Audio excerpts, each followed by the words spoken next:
At age 22, my younger brother William fell in love with an older man named Gary from Salem, Indiana. Gary turned out to be an alcoholic, abusive piece of shit.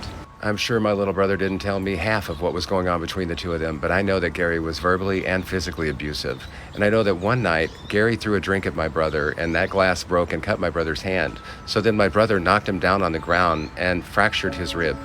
All Gary really wanted to do was control my brother. He was so jealous. Every time my brother looked at another person, he freaked out and became violent. It wasn't long before this abuse took its toll on my poor brother William, and he ended up having another psychotic episode with schizophrenia. Only this time he went back to Kentucky, and my family members did the worst thing that they could have done. Now, I'm sure they had good intentions, but my little brother William was an atheist before he had his first psychotic episode, and once he had healed from it, he was still an atheist. So when somebody is psychotic and they're hearing the voice of God in their head, the last thing you want to do is take them to a Southern Baptist preacher.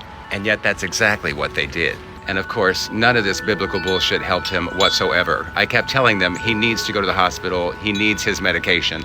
They did not listen. So again, I drove down to Kentucky, I picked up my brother, and I brought him back to Illinois. Only this time, we weren't living in the condo on Lakeshore Drive. We had recently moved into a 4-bedroom house in Lake Villa. It's a northern suburb of Chicago, and it was a very peaceful, quiet cul-de-sac.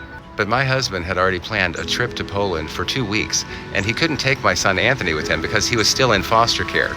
So I had to stay home with my son Anthony, and the day that I brought my brother home with his psychotic episode was the day that I drove my husband to the airport and then went straight to the hospital and got my brother to check himself in. What I had learned from his previous episodes helped me to get him the proper care immediately.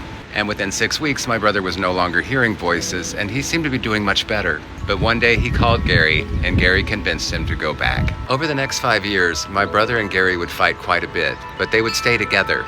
Although my brother did come to stay with me for a week here and there, he always ended up going back to that maniac. During these years, my husband and I had adopted 2 beautiful little brothers and raised them as our own. We were really living a beautiful life together. But on the morning of April 19th, 2000, I was awakened by the loudest sound of thunder I'd ever heard, followed by the worst phone call I could ever imagine.